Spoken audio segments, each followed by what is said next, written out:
Hola, buenas tardes, ¿qué tal? ¿Cómo están?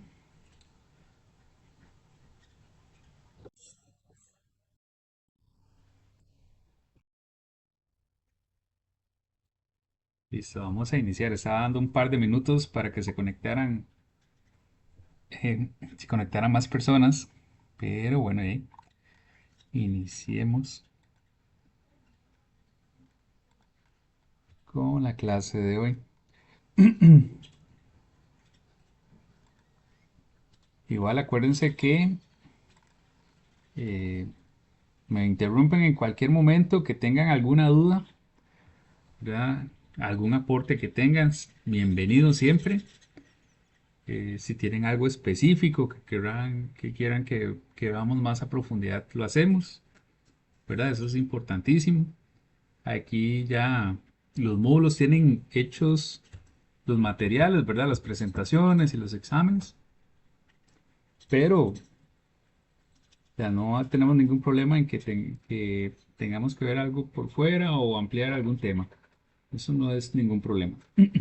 Igual, si tienen alguna consulta puntual, ya sea que la veamos en la clase o que después yo quedo a disposición, igual, para que este, la veamos, no hay ningún problema.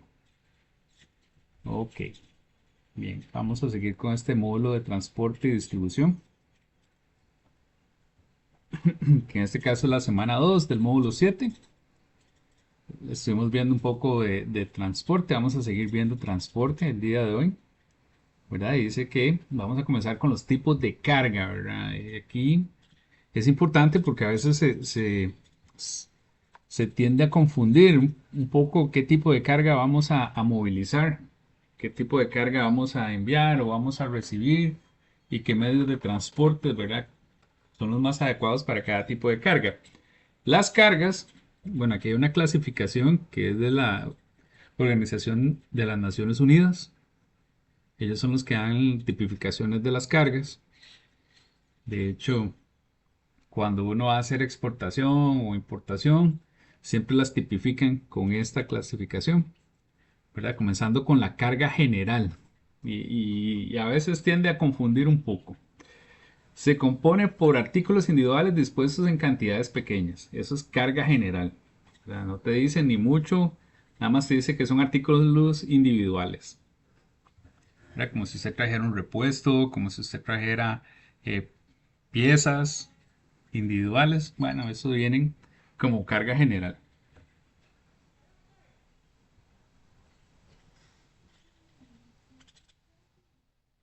Luego dice que hay una carga que se llama suelta, bienes sueltos que se manipulan como unidades separadas en paquetes, sacos, cajas, piezas, entre otras. Vean qué interesante, porque después nos dice que también hay cargas a granel. Aquí se hace la diferencia, ¿verdad? Que vienen en sacos. Pueden ser sacos de arroz, sacos de frijoles, sacos de granos. Luego viene la unitaria, que son varios artículos. Se agrupan los artículos, por ejemplo, en tarimas, en paletas, ¿verdad? Y vienen en un contenedor. Esas son las cargas unitarias. Y luego la carga granel, que prácticamente nosotros siempre la asociamos con granos, ¿verdad? Con arroz, con frijoles, con trigo. Pero no solo esa es la carga granel, sino también se da en los tres estados de agregación de la materia, por decirlo así. En sólidos, en líquidos y en gases. ¿Verdad? También se da la carga granel en gases. Vean que una carga granel se puede convertir en una carga suelta. Como les decía antes, si vienen en sacos, ¿verdad? Y su manipulación es en sacos, pues bien, y si vienen entarimados, se vuelven una carga unitaria. Entonces, la clasificación es un poco a veces confusa, pero todo depende de cómo la vayamos a transportar.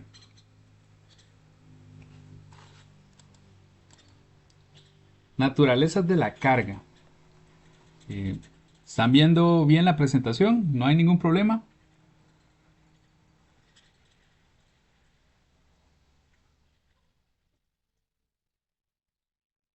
¿Me escuchan?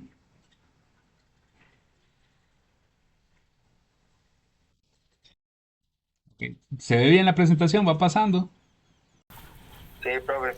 Ah, excelente. Ok, ya saben que si estoy metiendo las patas o algo está pasando, me avisan. Había un título antes que este, ¿no es cierto? Gestión de transporte, tipos de carga, naturaleza de la carga. Vamos ahora a entrar. Pero ya pasó la diapositiva después de tipos de carga, profe. Sí, No, bueno, yo sigo viendo tipos de carga.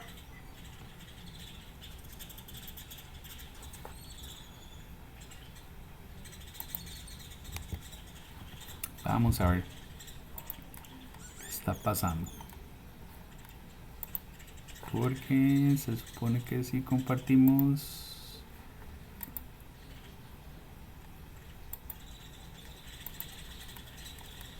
toda la pantalla no deberíamos tener ese problema.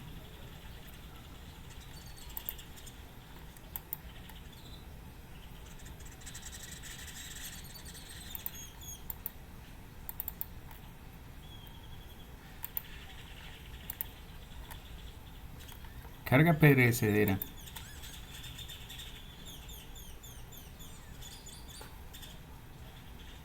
Ahora sí.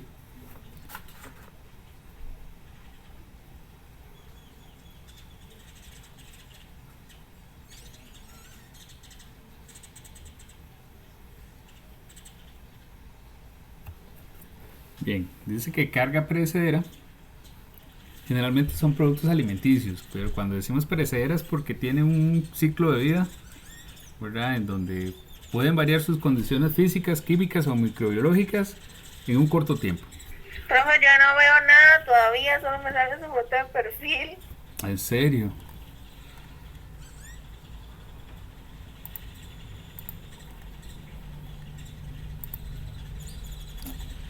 qué gran problema estamos teniendo entonces.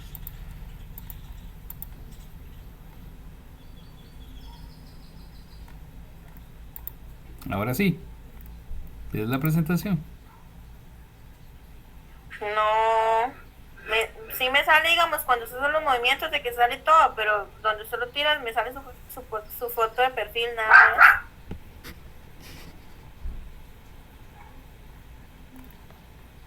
O no sé si solo a mí me está pasando, a los otros compañeros. Ya, ahora sí. Ah, excelente, excelente. Ok, no, no, avíseme, ¿verdad? Ahí vamos corrigiendo.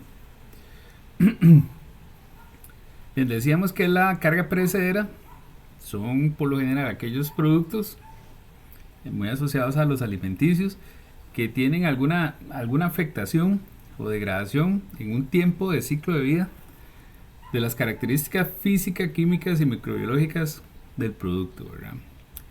Y que requieren condiciones de movilización, ¿verdad? En este caso, por lo general, temperatura, ya sea que sean refrigerados o sean congelados. Entonces ellos tienen sus características específicas que van a ocupar algunos requerimientos en el transporte específicos. Carga frágil. Y cuando decimos frágil, todos nos imaginamos un cristal o una No copa. pasó la diapositiva, profe. No pasó. Aquí ya sé lo que está. Ya vamos a entrar aquí. Vamos a poner serios ya con esta presentación. ¿Qué está pasando? Toda la pantalla. Se supone que cuando pongo toda la pantalla no debería pasar eso, no debería congelarse. Vamos a ver si es cierto. Listo, vamos por carga frágil ahora. Dice que, bueno, que les decía que siempre nos imaginamos una copa, ¿verdad? O un cristal o un vaso. De hecho, el pictograma de frágil siempre es una copa, ¿verdad? De cristal. Y quiere decir que tiene que manejarse con cuidado. ¿Verdad? Y eso se declara en la mercancía. Si es una mercancía frágil, si es un producto frágil, ¿verdad? Que es su riesgo, ¿verdad? En caso de que tenga algún tipo de estrés mecánico, algún tipo de que se le aplique algún tipo de fuerza más allá de su capacidad de embalaje, va a sufrir deformaciones, va a quebrarse, esa copa se va a quebrar. Entonces necesita ciertos requerimientos de empaque y embalaje para ser transportado. Carga peligrosa. En el caso de las cargas peligrosas vamos a siempre, ¿verdad?, tener en cuenta que puede ser peligrosa para el ser humano, para el ambiente o, ¿verdad?, para la infraestructura o estructuras también. Entonces son aquellas cargas que tienen un peligro particular. Háblese de que son químicos que pudieran ser corrosivos, por ejemplo, que pudieran entrar en contacto con el aire y ser combustibles o hacer combustión espontánea, o pudiera ser, como ha pasado, ¿verdad?, en casos en Costa Rica que están documentados, ¿verdad?, que antes pasaba más que ahora, fertilizantes líquidos o productos que son muy tóxicos para el ambiente y se derraman y provoca daños ambientales, pero puede ser que también provoque daños a las infraestructuras, a las grúas pórtico, a los muelles, a los predios, a los camiones que la trasladan. Entonces siempre las mercaderías peligrosas deben estar bien identificadas.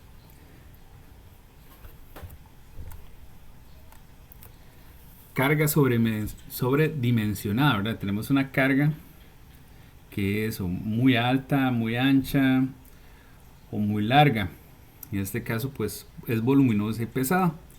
En mi caso recuerdo muy bien, a nosotros nos tocaba transportar en carretera todo lo que son turbinas eólicas aquí en Costa Rica, y para los lugares donde siempre se llevan son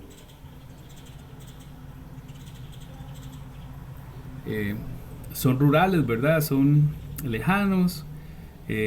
Igual, si se trasladaban por la ruta nacional, siempre era un problema, ¿verdad? Solo se pueden transportar de días con equipos con equipos especiales, y siempre van haciendo una presa, ¿verdad? Porque son muy pesadas y muy voluminosas. Por lo general siempre invaden el carril si la ruta es de un carril, ¿verdad? Como la mayoría de la ruta 1, que bueno, ahora se está ampliando, pero era de un carril, entonces sí era un problema, ¿verdad?, siempre transportarlos.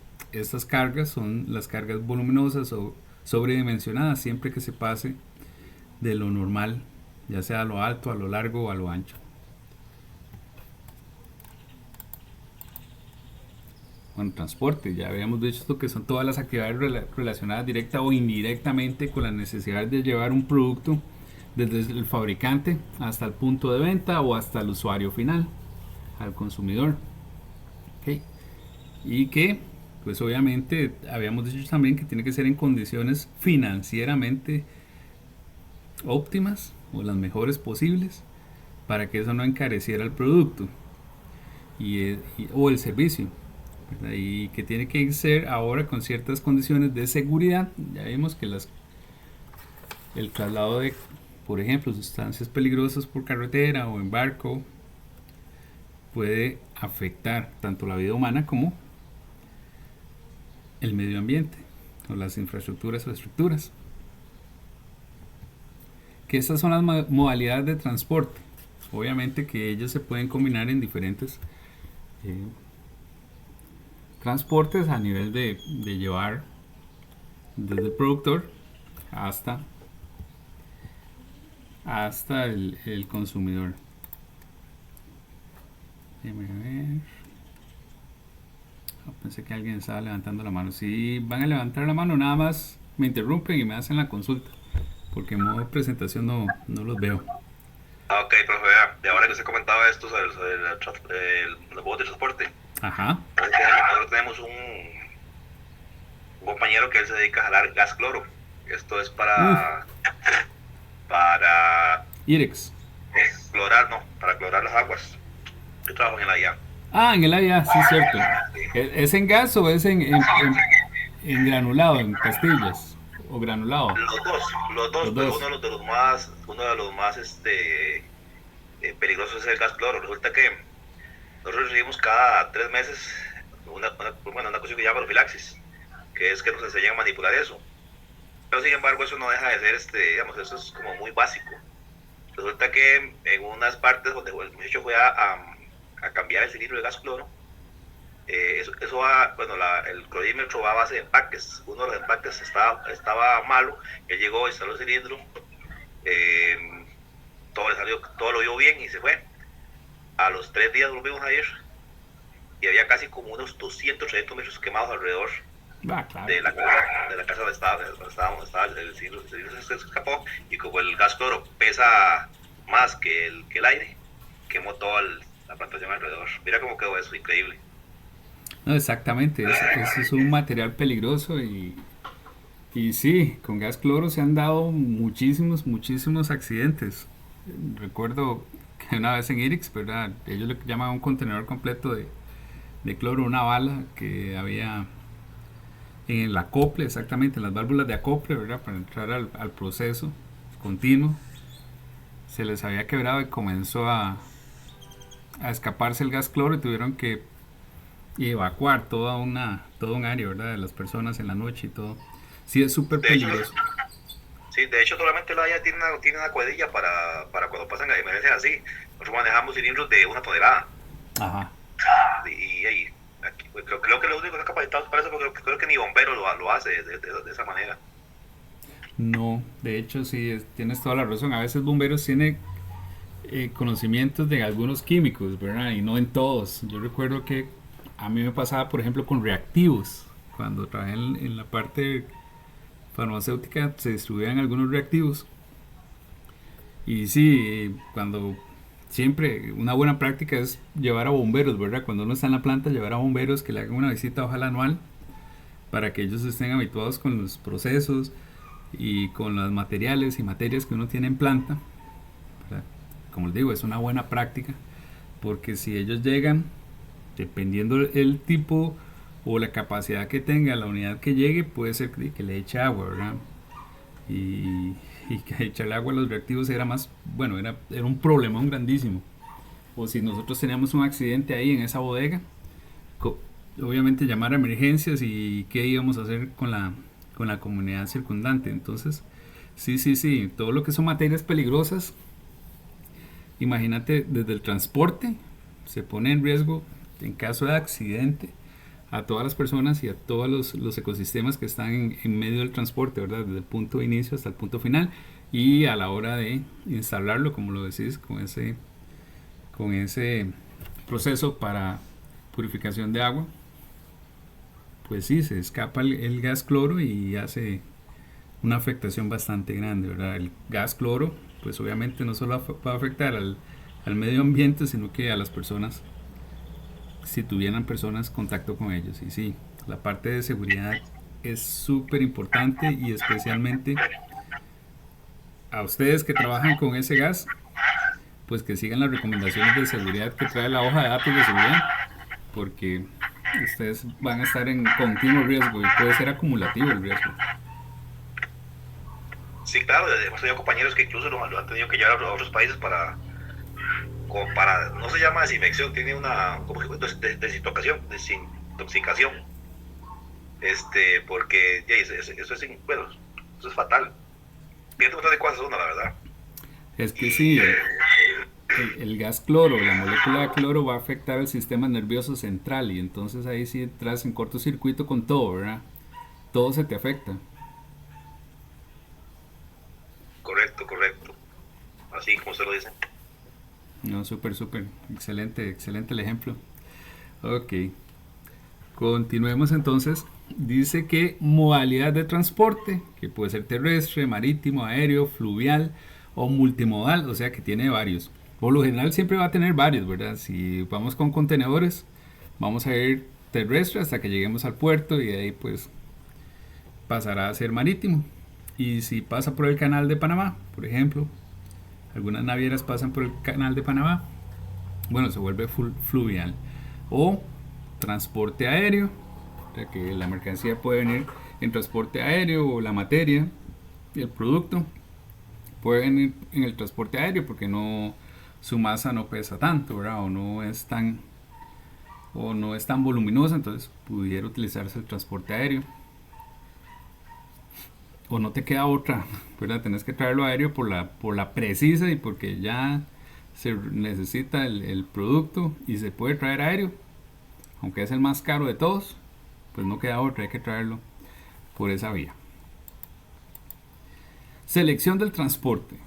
Dice que en la práctica la elección de los medios, es decir, de los modos de transporte, de la capacidad necesaria del sistema de explotación, se debe ejecutar simultáneamente con la localización de los puntos de tránsito, por tanto se debe parametrizar. O sea, lo que quiere decir aquí es, usted toma en cuenta los siguientes factores y requerimientos que tenga para su transporte. Recuérdense que siempre tenemos que buscar la opción más viable y dentro de la viable, ¿verdad? Quiere decir que usted analiza la factibilidad desde un punto de vista financiero, desde un punto de vista de conveniencia, desde un punto de vista técnico, ¿verdad? Como les decía, a mí me tocaba muchas veces, más que todo el montaje en parques eólicos, pero había que pasarlo por centro de pueblos y estaban llenos, por ejemplo, de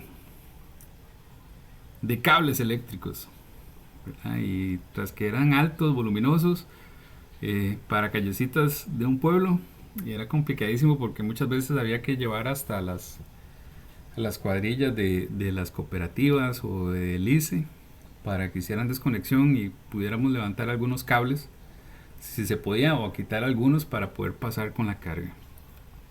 Dice que dentro de estos criterios de selección está el volumen de tonelaje de diferentes periodos de tiempo a transportar, ajustándose a las fluctuaciones estacionales. Ok, ¿qué tanto vas a llevar?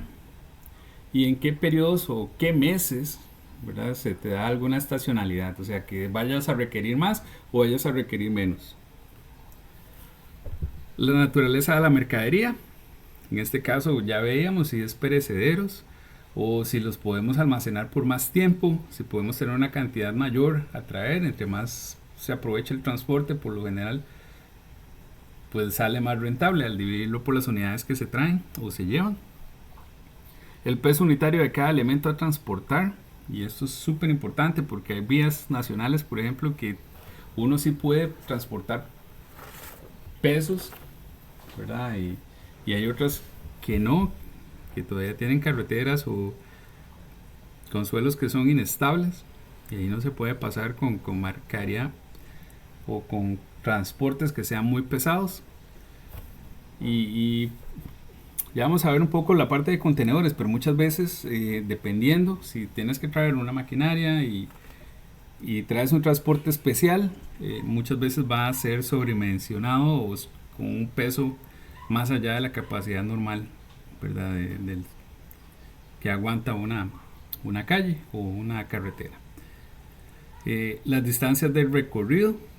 Aquí es muy importante tener en cuenta, bueno, cuál va a ser el medio de transporte, si va a ser terrestre, si va a ser aéreo, si usted lo que requiere es que esté más cerca al aeropuerto, o lo que requiere es que, no importa, su producto no va a tener ninguna afectación en el caso de que lo lleve por carretera, el punto es indiferente, ¿verdad? En donde esté, lo único que le va a incrementar es el costo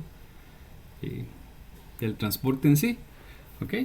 Eso es un parámetro que usted tiene en cuenta en esta ponderación. Aquí está poniendo los pesos, ¿verdad? Que es lo más importante, y le va dando una escala. Entonces al final usted tiene una nota, pone las diferentes locaciones, les pone una nota, digamos, en estas diferentes variables para usted encontrar su punto ideal, y al final hay uno que sale con una mejor nota que otro. Las demoras admisibles y duración del transporte en cada medio, como les decía, bueno, y es diferente transportarse por San José que en carretera abierta, por decirlo así, ¿verdad? O puede ser que usted necesite enviarlo hasta por la ruta 32 o por la 27 o por ruta 1, ¿verdad? Y ahí tiene que tomar en cuenta cuántas demoras y cuánto tiempo dura el transporte hasta esos puntos. La infraestructura de transporte existente, y infraestructura llamamos a todo, ¿verdad? A carreteras, a los mismos aeropuertos o los puertos, ¿verdad? En donde están las navieras. Bueno, hay unos que tienen capacidad para ciertas cargas y hay otros que no, y inclusive tiene que ver hasta a veces hasta con las grúas que hay ahí o los accesorios que hay en puerto para bajar las cargas. Entonces, eh, importante, puede ser que usted no pueda salir por caldera, pero sí por muín. Eso tiene que tenerlo en cuenta. Y el costo de cada solución. Como les decía yo, siempre en lo que hablamos, o siempre que hablemos de ingeniería industrial, al final de cuentas vamos a hablar de plata, o sea, financieramente. En este caso, si ya abarca otro tipo de variables como economía local o entonces se convierte en una variable microeconómica. Pero ahorita, siempre que hagamos un modelo que lleve matemáticas en ingeniería industrial, que lleve matemáticas, va a tener que llevar costos. Y ahí siempre vamos a hablar de la variable financiera. Puede ser que la solución más barata no sea la más idónea, ¿verdad? Pero siempre tiene un peso si es la que está saliendo más barata. Téngalo por seguro, siempre se va a tomar en cuenta y se descartará contra otras solo porque las otras den mayor ventaja en algún tipo de variable, pero siempre la parte financiera es súper importante. Costos de transporte, dice que hay, bueno, las tarifas de los costos de transporte, que hay tarifas en función del volumen, ¿verdad? Y ahí entre más, pues obviamente los envíos con volumen grande tienen tarifas más bajas, o sea, y aquí lo que quiere decir es cuánta mercancía, cuánto producto, cuántos viajes, cuántos fletes hace usted, cuántos contrata, ¿verdad? Si contrata a muchos, pues tiene una tarifa diferenciada, puede tener también un mayor poder de negociación con los transportistas. Es diferente, ¿verdad? Como les decía yo, hacer un proyecto puntual y que usted tenga que contratar el transporte para ese proyecto, pero hasta dentro de 10 o 20 años le tiene que hacer otro proyecto igual. Entonces el costo de oportunidad del transportista es muy alto, ¿verdad? Te va a cobrar todo eso, ¿verdad? Y te va a dar una tarifa bastante grande, bastante cara. En este caso, si lo estuvieras haciendo contratando transportes más continuamente, pues tienes un mejor precio. Y dice que tarifas en función a la distancia, pues obviamente a mayor distancia recorrida, pues obviamente es un poco más cara.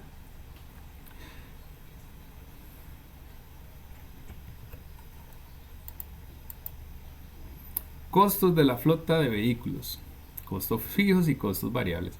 Todos los costos fijos, y aquí, bueno, nos vamos a la contabilidad de la empresa y nos dice que hay costos fijos, o sea, se dé o no se dé, se tienen que pagar, no hay quite, como los salarios de los conductores, dice. Bueno, todo lo que son salarios y demás, prestaciones de ley, son costos fijos, tributos, ¿verdad? Amortización, en caso de amortización es pago de préstamos directamente relacionados con el negocio, mantenimiento, gastos derivados de talleres propios, cuota de gastos generales corresponden a la dirección de administración de la flota. Okay. Gastos generales, todos aquellos consumibles y demás que siempre hay que comprarle al transporte, están ahí. Hay otro costo que no aparece acá, que es un costo importante para los modelos financieros, que es el costo de depreciación. ¿Alguno de ustedes podría comentarme qué entiende por depreciación?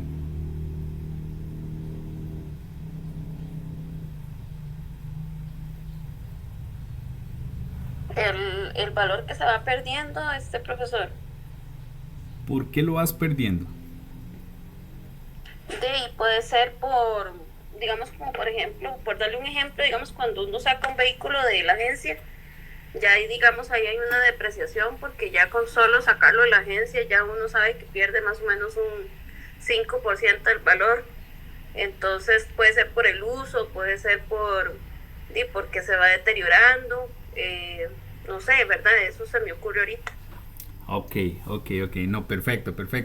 Y ahí estás hablando de dos conceptos interesantes, ¿verdad? Uno que es la devaluación o pérdida de valor del activo, y el otro sería el agotamiento del activo, ¿verdad? Ya no es un carro nuevo, sino que ya ahora pasa a ser un carro usado, y entre más kilómetros tenga o millas tenga, pues más uso tiene y su valor en el mercado es menor. Y por otro lado, ¿verdad? Que dices, ¿verdad? Es como una pérdida del valor del vehículo. Ok, depreciación. Aquí voy a tratar de ser muy conciso y muy directo. Depreciación es ese costo asociado a la producción que usted utiliza como un escudo fiscal. Y a usted muchas veces le van a decir, pero es que la depreciación no existe. La depreciación existe porque usted la mete como un costo. Entonces usted compra el vehículo para transportarse. Y esto es, así digamos, esto es 100% empresa. Cuando usted compra su vehículo, ¿verdad? Y se le agota el activo o pierde valor de mercado, eso es una cosa. Depreciación es, yo compro los camiones o yo compro el vehículo para la empresa y lo meto como un costo. Pero el Ministerio de Hacienda me dice, sí, pero usted no puede meter esos 20 millones, digamos que 20 millones, cualquier precio que ustedes quieran. Usted no puede meter esos 20 millones de un solo golpe, como costos, porque al final no me va a pagar nada de impuestos este año. Entonces, por el método fijo del Ministerio de Hacienda le dicen, usted lo puede depreciar un 20% cada año durante 5 años. Entonces, usted mete ese costo de la depreciación del vehículo, del costo de venta del vehículo, un 20% cada año hasta que sea 100%. Al final de la vida, digamos, al final de los 5 años, puede ser que usted se quede con el vehículo y el vehículo tenga un valor de mercado, pero no quiere decir que lo depreció y sea cero, ¿verdad? No. Depreciación es un escudo fiscal que yo lo meto como un costo, y de hecho al final se refleja en mi cash flow, porque ese 20% que estoy metiendo de costo no se lo estoy dando a Hacienda, no lo estoy pagando como impuesto, sino que lo estoy dejando como costo, y al final de la balanza esos costos, ¿verdad? Disminuyen las ganancias y queda esa depreciación o ese equivalente de depreciación en la bolsa de la empresa. No sé si quedamos claros en la diferencia entre depreciación, agotamiento del activo o pérdida de valor del activo en el mercado.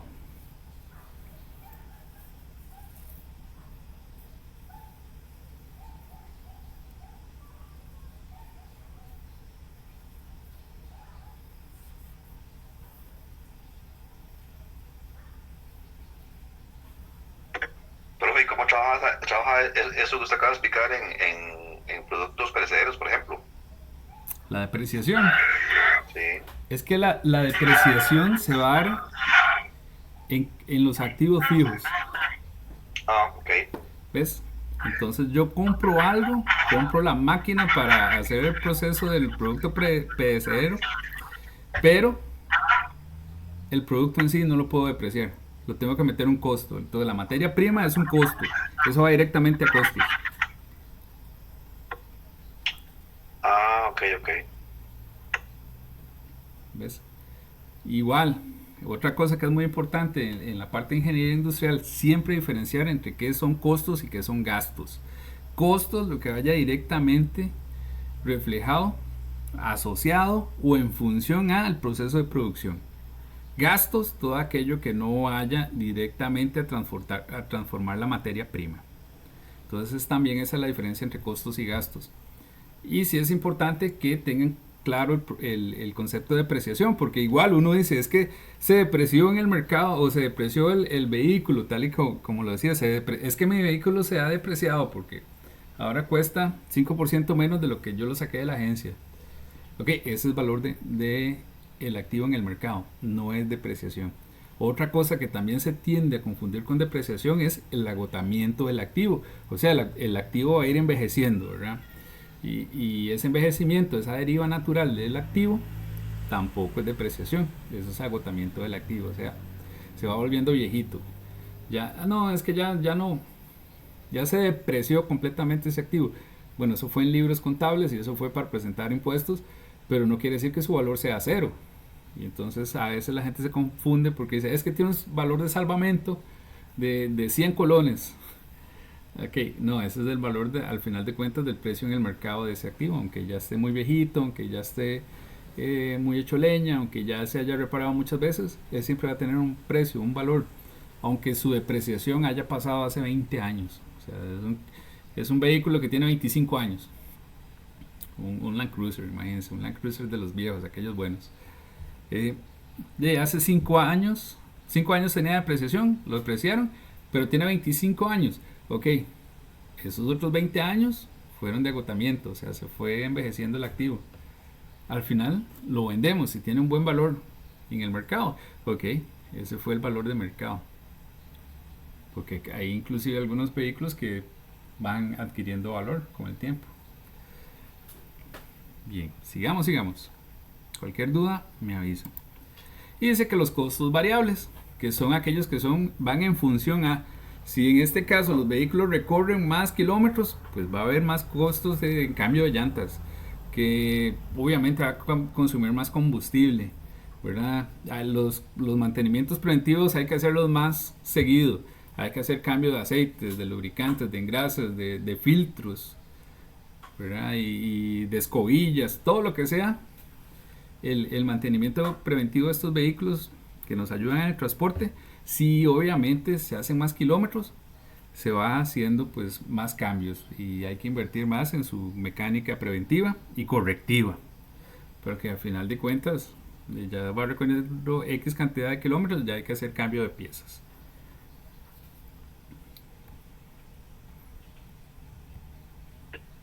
Por eso es que la mayoría de empresas prefieren cambiar los carros y en vez de repararlos, porque sale más caro a veces repararlos que cambiarlos por carros nuevos. Sí, claro.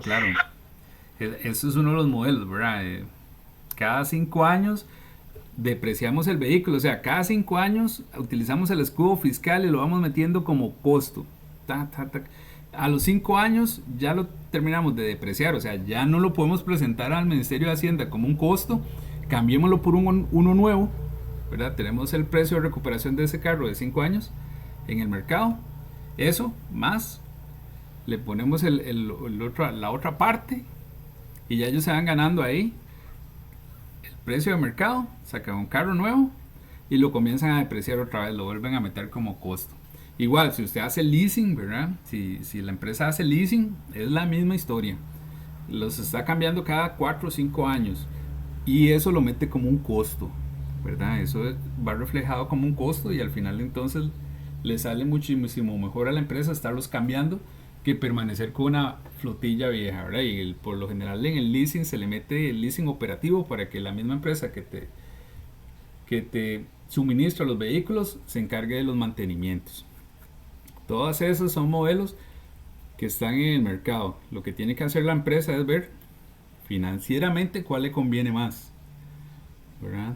Y sí, los vehículos viejitos ya se van convirtiendo en pues hay que irles metiendo más mantenimiento, sus periodos entre fallas se van haciendo más cortos, ¿verdad? Ya comienza a ser crítico, ya hay que hacerle correctivos mayores y pues sí, entonces ya no sale tan rentable tener vehículos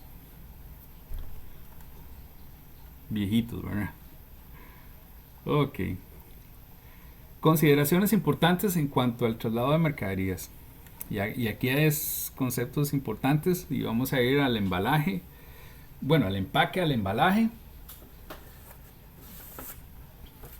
al paletizado, a los contenedores, a la marcación de los embalajes. Tenemos entonces que tener bien claro, ¿verdad? Que hay empaque, que hay envase y que hay embalaje. Y que todo está en función a que eso tiene que llegar al cliente o al consumidor final y que tiene que llevar una presentación que nos ayude a transportarlo, a movilizarlo, pero también obviamente que sirva de presentación para el consumidor. Entonces tenemos, bueno, antes de embalaje, a mí me gusta decir que siempre tenemos envase. En el caso de que el producto requiera algún tipo de envase que lo contenga, ¿verdad? Eso es el envase. El embalaje va a ser todo aquel material que acondiciona y protege el producto, la mercancía, la materia prima, los componentes que vamos a transportar. Entonces eso va a ser embalaje. No solo protege, sino que nos va a facilitar el transporte. Por lo general, cuando pensamos en embalaje, siempre vamos a pensar como en este plástico de burbujas, ¿verdad? O las heces de estereofón, que son para que si haya movimientos, ¿verdad? El producto no se vea afectado por ese movimiento o que vaya a pegar en la caja, sino que vaya bien resguardadito. Pero aquí en embalaje vamos a decirle a absolutamente todo aquel elemento que acondicione y proteja el producto, la materia prima, los componentes, ¿verdad? Entonces dentro del embalaje vamos a tener tarimas, dentro del embalaje vamos a tener plástico, cajas, eso va a ser parte de nuestro embalaje. Características del embalaje: tiene que ser resistente, ¿verdad? Tiene que guardar una buena relación entre resistencia y peso. Tiene que ser acorde a la manipulación que vamos a hacer con él o de él, y obviamente también ser resistente a los diferentes ambientes en los cuales va a estar expuesto el material. Y hablamos del embalaje, entonces sí va a pasar por diferentes procesos donde puede haber un riesgo mecánico o alguna fuerza que interactúe con el embalaje, él tiene que resistirlo. O si va a estar en ambientes agresivos, ¿verdad? Húmedos, por ejemplo, él tiene que resistirlo. O puede ser que el material de embalaje también sea un requerimiento del cliente, por ejemplo, que le diga, y sucede mucho: bueno, no, a mí no me envíe tarimas plásticas, tarimas de madera, envíeme plásticas, porque donde va a estar el ambiente en el que va a estar el producto no puede ser contaminado o no puede tener ambientes o elementos contaminantes, como pudiera ser que algo se absorba en la madera y entonces tengamos nosotros un vector o un problema ahí. Entonces puede ser también por requerimientos del cliente de que el embalaje sea de una forma u otra. Dice que también él debe ser económico, versátil y adecuado con el volumen protegido o a proteger. Entonces, embalaje. Desde que hablamos de embalaje, va desde la tarima, las cajas, el plástico, el contenedor, es parte del embalaje del producto. Vamos a la parte de paletización o entarimado, ¿verdad? Que por lo general en Costa Rica no hablamos de paletas, hablamos de tarimas. Es parte cultural, ¿verdad? Pero por lo general entendemos que es lo mismo. Dice que son unas armazones de madera en forma cuadrada o rectangular, es cierto, hay de las dos. Les decía, no solo de madera, hay plásticas y hay metálicas también. Sobre ellas se reúne la mercancía formando una sola unidad de carga, o sea, es una carga uniforme que resulta ser más fácil de manipulación y movimiento por medios mecánicos y automáticos. Ok, puede ser entonces que usted utilice un montacargas mecánico para mover, y ahí es donde viene el secreto del material de embalaje. No solo va a proteger, ¿verdad?, de que no haya un contacto directo, por ejemplo, de las uñas del montacargas, no, de la horquilla del montacargas, es lo correcto, de la horquilla del montacargas sobre las cajas, sino que también los va a proteger y nos va a facilitar su transporte. Entonces, siempre que hablemos de embalaje, vamos en los dos sentidos, pensando en que vamos a transportar ese material, esos productos, esos componentes, y que además los vamos a proteger. Entonces, siempre embalaje, dos sentidos. Y también otra cosa que es importante en el embalaje es que nos va a permitir aprovechar el espacio tridimensional, largo, ancho y alto. Siempre acuérdense, en ingeniería industrial usted anda buscando optimización, y la optimización de espacios siempre vas a tener que ir a lo alto, ¿verdad? No solo a lo ancho o a lo largo, sino que también a lo alto. Preguntas hasta acá, ¿cómo vamos? Profe, esa palabra optimización, viera que sí me interesa mucho, porque en mi campo estaba dando de que todo se quiere optimizar. Ajá. Pero yo creo que la vamos a ver más adelante, ¿no es cierto? Sí, exacto. Pero Ay, sí, optimizar siempre es utilizar al máximo el recurso. En este caso, el recurso espacio es sumamente importante. ok. Lo- Copiado.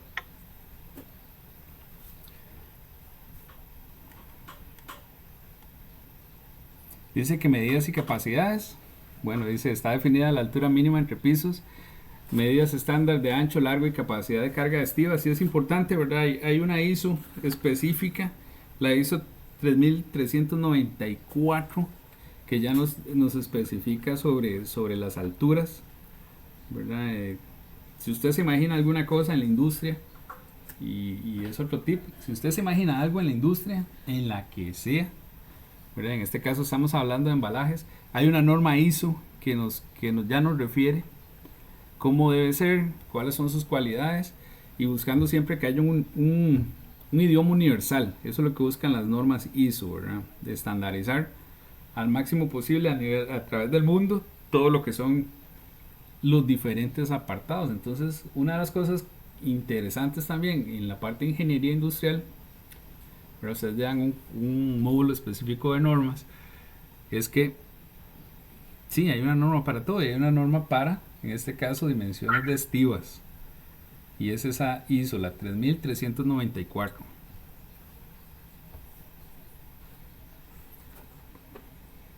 Pensando, ¿verdad?, que obviamente las cargas van a pasar al comercio internacional, por decirlo así. Si usted quiere estivar, bueno, ya el fabricante le dice cuánto puede estivar la caja, cuánto le va a soportar, cuánta fuerza, cuánta presión va a soportar, igual la tarima. Y usted puede decir, no, yo estivo hasta arriba todo lo que quiera. Eso ya son particularidades, ¿verdad? Se salen del estándar, pero no quiere decir que no lo pueda hacer. Una de las cosas que yo he aprendido en las empresas es que a veces las empresas hacen las cosas a su modo. Siempre hay un porqué. Lo que uno tiene que estar seguro es el porqué. Y si lo está haciendo bien, ¿verdad? Si es que, no, se me ocurrió y comienzo a estivar, en la tarima comienzo a estivar, tiene cantidad de filas, de cajas, hasta que ya no soportan, ¿verdad? Colapsan las cajas, y ahora sí tengo afectación a mi producto, tengo una deformación en el producto, tengo pérdida de valor en el producto, y otra de las cosas pésimas que va a pasar es que hay que reprocesarlo o hay que eliminarlo porque a alguien se le ocurrió. Entonces, si usted no quiere luchar contra los porque a alguien se le ocurrió, vaya y busque un criterio. Un criterio va a ser una norma. Ojo, ¿verdad? Yo no sé si yo hablo mucho de terminología de ingeniería industrial, pero otra de las cosas importantes es el criterio. Pregunta, muchachos, muchachas, Bueno, ¿qué hace es? como unos 32 años por ahí más o menos yo trabajaba en Sardimar. Ajá. En esos tiempos no había control de calidad. Uh, Y debido a esto que usted acaba de explicar, comenzaron a abrir un departamento de control de calidad. uh-huh. Y porque era mucha la lata que agarraban y esquivaban y se caían y se perdía. Y usted sabe que ese proceso no se puede golpear. Jamás. Tiene un tiempo. ¿Sí? Y ahorita me estoy acordando de eso que usted está explicando eso. Sí, y como te digo, es que a veces dicen, es que ¿cómo es que dicen? En la tierra de los ciegos, el tuerto del rey. A alguien se le ocurrió, o alguien dijo, yo esto lo vi en otro lado y podemos hacerlo.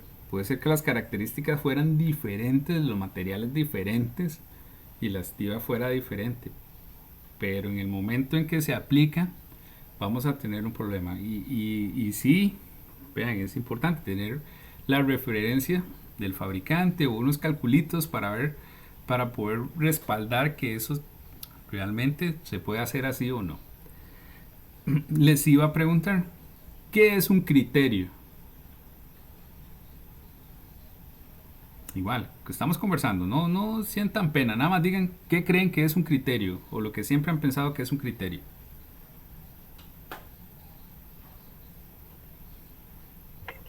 Para mí el criterio es una opinión o una opción que uno pueda dar a ciertos problemas o solución. Ah, ok, por ahí quería entrar. Y vos das dos conceptos diferentes, que es un criterio y que es una opinión, ¿verdad? Y entonces la persona que dice, no, yo creo que sí lo podemos hacer, o sí, se pueden estivar, sin nada que lo respalde, eso es una opinión, eso es opinión. En ingeniería, criterio siempre va a ser una norma, un estándar o un procedimiento, ¿verdad? No es una opinión. Entonces, cuando yo le digo, bueno, es que las dimensiones de las estivas tienen que estar con base en la ISO 3394, el criterio es esa norma ISO. El criterio es el procedimiento que tiene la empresa. El criterio es el estándar, el que sea, el que estén utilizando. Entonces, acuérdense de eso es súper importante. ¿Cuáles son sus criterios? Le van a preguntar, ¿cuáles son sus criterios para decir que eso no se puede estivar? Bueno, la ISO 3394 dice que no deberíamos pasar de 1,20 m con esa estiva. Ah, ok. Ya no es una opinión, es un criterio, un fundamento técnico, legal, el que sea. Pero es algo que ya está escrito.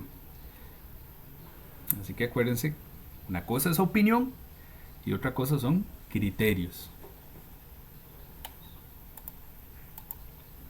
Contenedores. Contenedores, vean que son parte del embalaje. Está dentro de la parte de embalaje. Porque nos va a proteger y nos va a ayudar a transportar. Bueno, los contenedores son súper conocidos, ¿verdad? Por lo general, a nivel internacional se le llama contenedores marinos o marítimos. Porque ya están pensados que ellos van a ir a un barco de contenedores. Aunque puede ser que sea solo transportado en carretera, o puede ser que usted los tenga ahí para hacer oficinas en un proyecto. Bueno, no importa.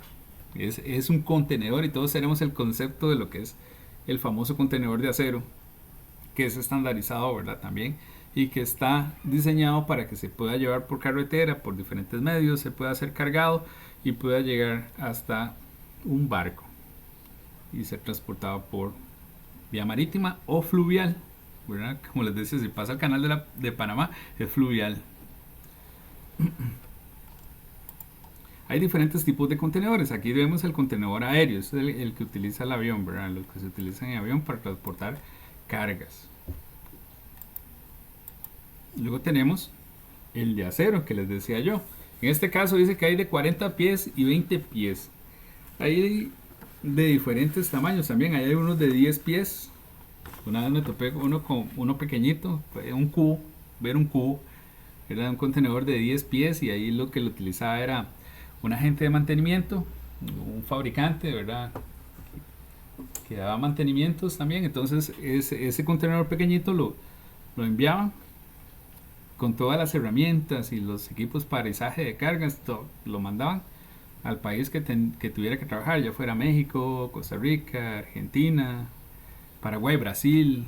Viajaba por todo el mundo el contenedor con las herramientas ya necesarias para los mantenimientos. Entonces no quiere decir que solo hayan de 20 o 40 pies, sino que también pues pueden haber de 10 pies por ahí.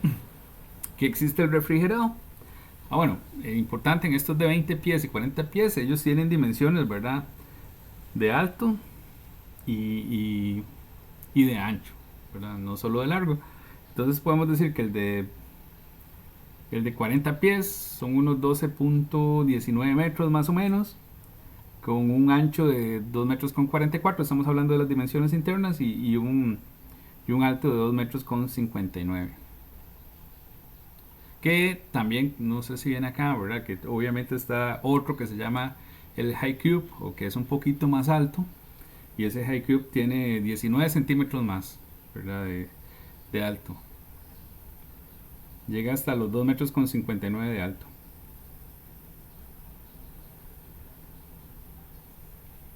El refrigerado, esto se diferencia igual de 20 a 40 pies. Este es lo que lo hace diferente, es que trae una capa de aislante entre las dos paredes, y que trae una unidad refrigerante, ¿verdad? Muchos le llaman Thermo-King. Es que trae un Thermo-King. El Thermo-King es una marca, ¿verdad? Y como se hizo muy popular en Costa Rica con los contenedores refrigerados, pues se le llama, y mucha gente todavía le llama Thermo-King, pero es una unidad de refrigeración para que este contenedor vaya refrigerado, que puede ser o refrigerado o congelado. dependiendo de la necesidad del producto que transportan. El flat rack, esto se utiliza para maquinaria muchísimo.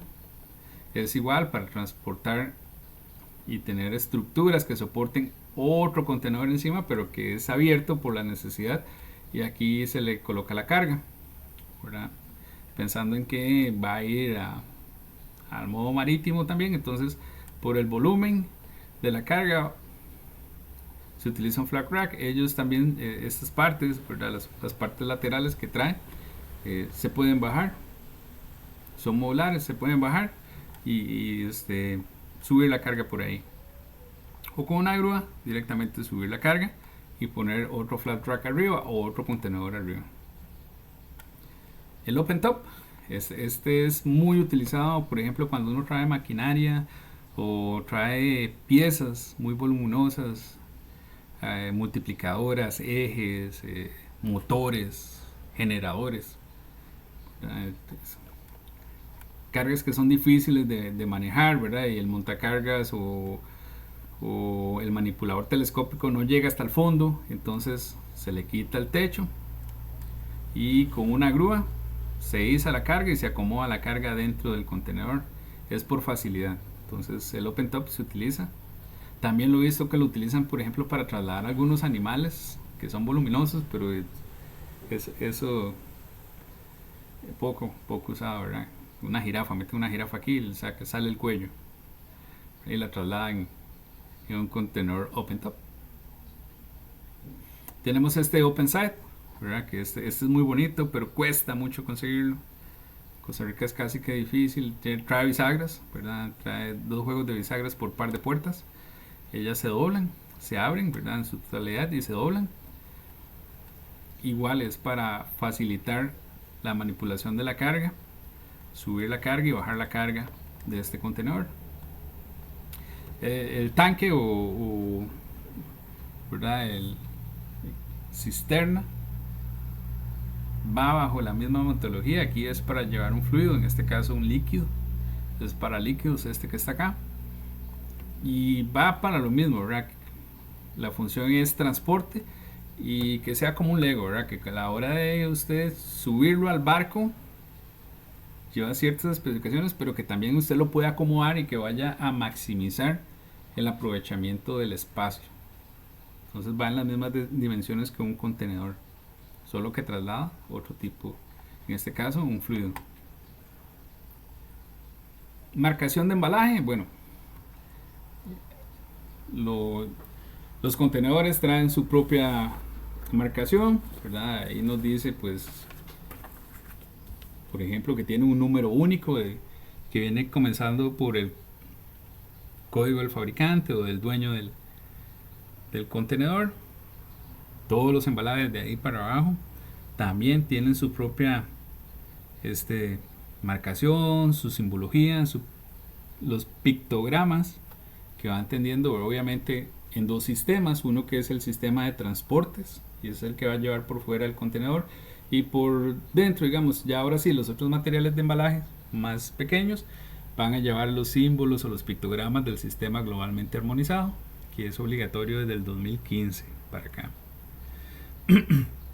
y que nos van a dar muchísima información en cuanto, por ejemplo, al contenedor. Nos va a decir el peso máximo, ¿verdad? El peso máximo que se puede, de masa que puede contener, la tara, cuánto pesa el contenedor, el peso neto, ¿verdad? Que puede cargar el contenedor, su volumen interno, la certificación de fábrica, quién hace la certificación del contenedor que realmente cumple con el estándar internacional. Okay, toda esa información viene en el contenedor, y después en los otros materiales de embalaje también vendrá información relacionada al producto, si es un producto peligroso, si es frágil, cuántas cajas usted puede estivar. Uno que es muy sencillo, ¿verdad? Que todo el mundo lo ha visto, es en qué sentido se debe estivar, o en qué sentido debe estar el producto, ¿verdad? Que vienen con un par de flechas o una flecha que te indica que todo eso son señalizaciones de marcaciones o marcaciones que traen los materiales de embalaje. Símbolos de embalaje, ven, aquí nos los decía, o lo decía antes, ¿verdad? Y podemos ver varios. El frágil, siempre la copa de cristal, hacia arriba era la que decía las dos flechas, protéjase del calor, inclusive puede decir que protéjase de la radiación solar. Muchos productos tienen que estar resguardados de la luz solar porque degrada las cualidades de los productos, entonces tiene que estar resguardados o su contenedor o su envase tiene que ser de colores particulares para que no haya degradación. Protéjase de la humedad, no usar gancho para alisaje, centro de gravedad. Esto de centro de gravedad se utiliza mucho cuando son masas muy grandes, como les decía yo ahora. Es una máquina, es un transformador, ¿verdad? Un transformador de una subestación o un eje muy amplio, muy grande para una maquinaria. Ellos traen el centro de gravedad y por lo general lo traen por coordenadas para que se tenga en cuenta a la hora de subirlo con la grúa dónde está su centro de gravedad y no haya un desbalance que pueda provocar algún accidente. Alejar de fuentes radioactivas, no rotar, eslingar aquí. Bien, entonces el mismo material de embalaje tiene que llevar algunas indicaciones específicas para el producto y para el embalaje, ¿verdad?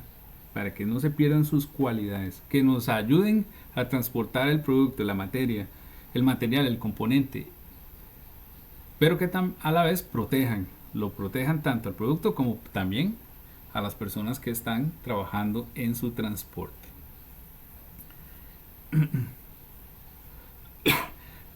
¿Alguien sabe cuál es el nombre técnico de una perra como la que tiene este señor acá? O igual de las uñas que uno llega y las eleva, que son hidráulicas para transportar tarimas.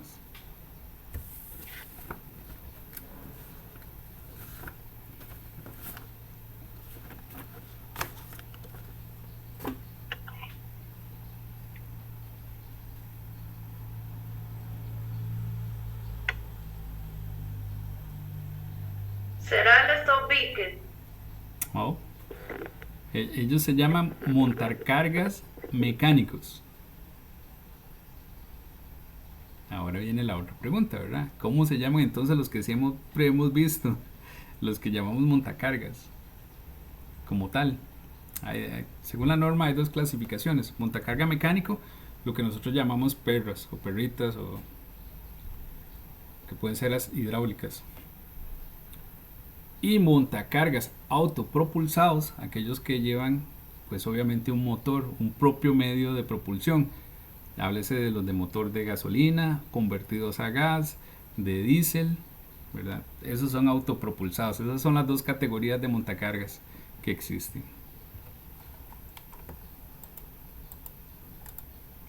Y listo con la presentación del día de hoy.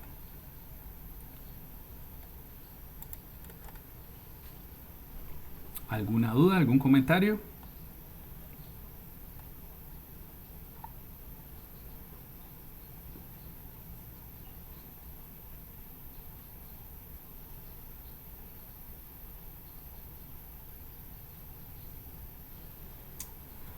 No, pues perfecto.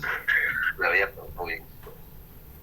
Perfecto, igual como les decía, cualquier punto, cualquier información que requieran, nada más me avisan, me comunican y estaremos en contacto. Perfecto, si no hay ninguna duda, ningún otro comentario, estaríamos hasta aquí el día de hoy. Voy a habilitar en la plataforma el material y transformar el video para subírselos también. Gracias, buenas noches. Buenas noches a todos. Con mucho gusto. Un placer siempre. Buenas noches. Buenas noches. Buenas noches. Buenas noches.